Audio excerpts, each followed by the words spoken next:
हनुमान जी जब लंका में पहुँचे तो लंका में जैसी मंदिर मंदिर प्रति कर शोधा, देखे जयते अगणित योधा। पूरी लंका में भ्रमण किया हनुमान जी ने। जितने भी मंदिर थे सब मंदिर मंदिर प्रति कर शोधा, और जयते देखे अगणित योधा। सारे मंदिरों को देखा, लेकिन देखा क्या, कहीं माँ जानकी नहीं थी। मंदिर महुना दिखबे देही, मंदिर महुना देखबे देही।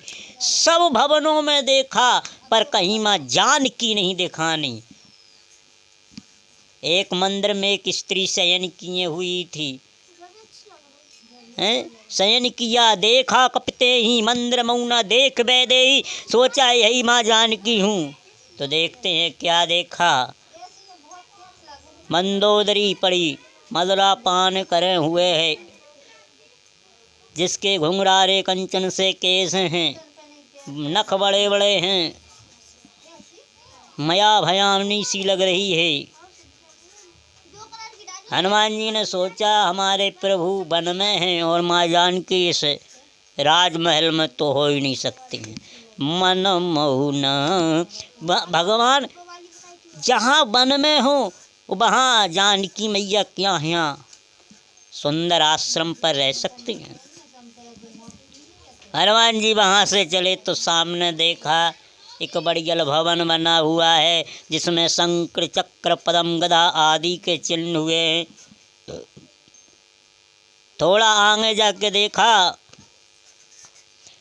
तो एक व्यक्ति राम राम तेहि सुमिरन कीन्हा, हृदय हर्ष कपिस जन चीन्हा।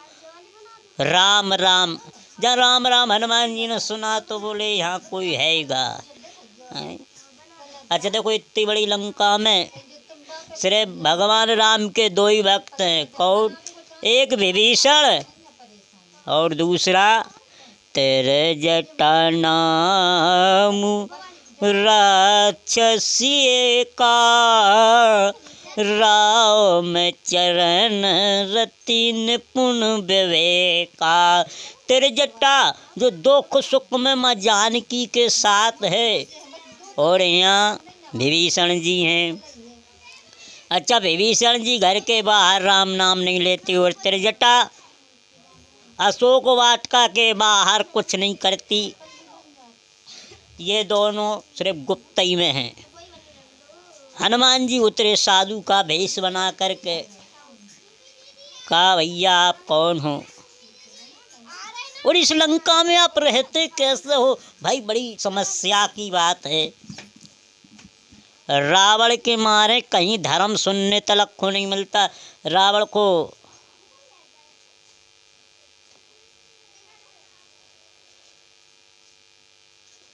को जहाँ मालूम पड़ जाए वहीं महाराज तुरंत यज्ञ बंद करवा देता, कहीं ब्राह्मणों को जीवित नहीं रहने देता।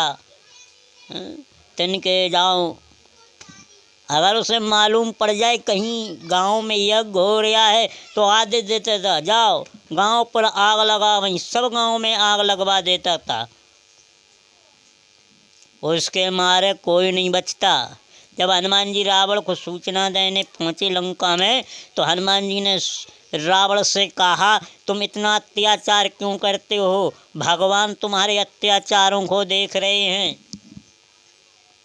तब हनुमान जी के वचन सुनकर रावण ने भी विचार किया, मिला हम ही कपे गुरु बढ़ गया। अरे तू तो गुरु बनाने जोग है। हनुमान जी बोले गुरु बनाने जोग तो छोड़ो, तुम में बहुत अवगुण भरे। बोला हमसे अभी तक तो ये किसी ने कहा ही नहीं है? तुम कह रहे हम में अवगुण। हनुमान जी बोले हम सबके वैद हैं, हम वैद भी हैं, डॉक्टर भी हैं। वो हम तो कहते तुम सत्संग करो, रावण बोला सत्संग किसे करते हैं, सत्संग का उपाय भी तो बताओ भाई, किससे किया जाता है। हनुमान जी बोले बिन सत्संग विवेक न होई, राम कृपा बिन सुलभ न सोई, राम कृपा बिन सुलभ न सोई। बिना संत के संग नहीं हो सकता। रावण बोला वो हमने बचना ही नहीं है लंका में, हमारे मारे कहीं लंका में एक भी संत नहीं मिलेगा। हनुमान जी ने मन में सोचा एक संत तो अभी इसी जगह मौजूद है। ये रावण का प्रभाव था। तो हनुमान जी बोले आप यहाँ कैसे रह रहे हो। विभीषण जी बोले महाराज हमारे रहने की विधि ना पूछिए। क्यों प्रभु। कहते हैं जिमे दसनन मोहु जीभु विचारी, सुनहु पवन सुत रहनी हमारी, और जिमी दसनन मोहु जीभ विचारी। जैसे दांतों के अंदर एक जीभा रहती है। अच्छा देखो जीभ कभी दांतों से चिपक के नहीं रह सकती है, खतरा है, कहीं गिरे तो कट जाएंगे। भोजन करने बैठो को जब भी निवाला रखो जीभ तुरंत अंदर कर लेती है, कहीं ऊपर से दांत ना गिर जाए। पर वो धीरे धीरे दांतों के नीचे उस भोजन को ले आएगी, खुद बचेगी। ऊपर इतनी समार के यही जीभ बोलती है। ये सब जीवा का काम है, बोलना जीवा का काम होता है, यही सबको काम करती है। दांत जवानी के बाद आते, बुढ़ापे के पहले गिर जाते, और जीभ जवानी के साथ आती है, जन्म से ही साथ आती है, मृत्यु तक ही रहती है। क्योंकि दांत कठोर होते हैं, और दांत जो कठोर होते वो जल्दी गिर जाते हैं, और जीभ होती है मुलायम, जीभ में कोमलता रहती है। जो कोमलता से रहता है वो दुनिया में टिक जाएगा, और जो कठोरता से रहता है वो दुनिया में टिकता नहीं। विभीषण जी कह रहे हैं महाराज हमारी तो रहनी एक जीभ की तरह है। जीभ और जीभ एक ही है। ये जीभ दांतों के अंदर सुरक्षित है, वह जीभ परमात्मा के अंदर सुरक्षित है। जब जीव भगवान से प्यार करने लगता है तो भगवान उसकी देख रेख करते हैं। इसको कहीं संकट ना आ जाए, इसको कोई घेर ना रहे, भगवान उसकी देख रेख करते हैं। जीव एक समान होती है, वह जीव संभाल के चलती है और यही जीव संभर के बोलती है।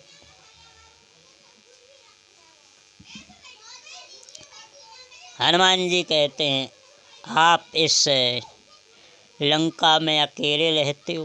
विभीषण जी बोले अबे तो अकेले ही हैं। अच्छा, लेकिन कहा महाराज आप कौन हो। हनुमान जी बोले हम हनुमान हैं, प्रभु के काज के लिए आए हैं। अच्छा, अब देखो जब विभीषण को मालूम पड़ गया कि ये हनुमान हैं तो हमारा अब काम बन जाएगा। विभीषण जी ने तुरंत उसी समय राम राम कहना छोड़ के हनुमान हनुमान करने लगे। तो हनुमान जी कहते असु में अधम सका, हमारा नाम मत लो। क्यों महाराज, पहले ही हम राम जी से कह चुके असमय अधम सका सुन मोह पर रघुवीर, मैं तो अधम जाति का हूँ। वो आपसे भी यही बात कह रहा हूँ। क्या बोले प्रात ले ही जो नाम हमारा, ताई दिन ताहिन मिलहुआर, ताहिन मिल हुआ। अगर प्रात काल उठकर कोई बंदरों का नाम ले ले तुम्हारा उसे दिन भर अन्न नहीं मिलता। कहा ऐसी आप क्यों कह रहे हो? बोले हम इसीलिए कह रहे हैं कि अभी आप राम राम कर रहे थे और हम आ गए तो आप कहने लगे हनुमान हनुमान। बस यही अंतर है। हम डायरेक्ट आपको स्वामी से मिला रहे, आप सेवक तक क्यों पहुंच रहे हो? जो भगवान राम का प्रात उठकर नाम लेता जिंदगी में उसे कोई कुछ दुख नहीं हो सकता। हनुमान जी कह रहे इसीलिए हमारे नाम का स्मरण मत कीजिए, आप तो सिर्फ राम राम कीजिए। राम राम तई सुमिरन कीना। कहा महाराज आप आए क्यों हो? विभीषण जी को हनुमान जी ने सारा सच बताया। जुगुत विभीषण सकल सुनाई, चले पवन सुत बेदा कराई। कर सोई रूप गयो पुनितावा, बन अशोक सीता रही जावा। हनुमान जी ने उसी समय विभीषण जी को सारा वृत्तांत सुनाया। विभीषण जी बोले आप घबराओ नहीं, आप ठीक निशाने पे आ गए। यहाँ से थोड़ी ही दूर चले जाओ, 1-8 किलोमीटर, वहाँ अशोक वाटिका है। देखो रामायण में 2 ही वाटिका हैं, एक अशोक वाटिका लंका में है, पुष्प वाटिका जनकपुर में है। और भगवान पुष्प वाटिका में गए जनकपुर में सिर्फ जानकी के लिए, और लंका में आए तो सिर्फ जानकी के लिए। 2 ही वाटिका हैं, जनकपुर में पुष्प वाटिका और लंका में अशोक वाटिका। हनुमान जी ने जो देखा, माँ जानकी को एकदम बैठी हुई हैं, भगवान का स्मरण कर रही हैं, भगवान का स्मरण कर रही हैं कि हे भगवान, हर निष्पद नयन दिए, मन राम पद कमल लीन। परम दुखी भा पवन सुत, देख जाने की दीन। हनुमान जी बड़े दुखी हुए माँ जानकी को देख करके कि अरे मेरी माँ कैसी दुख में है,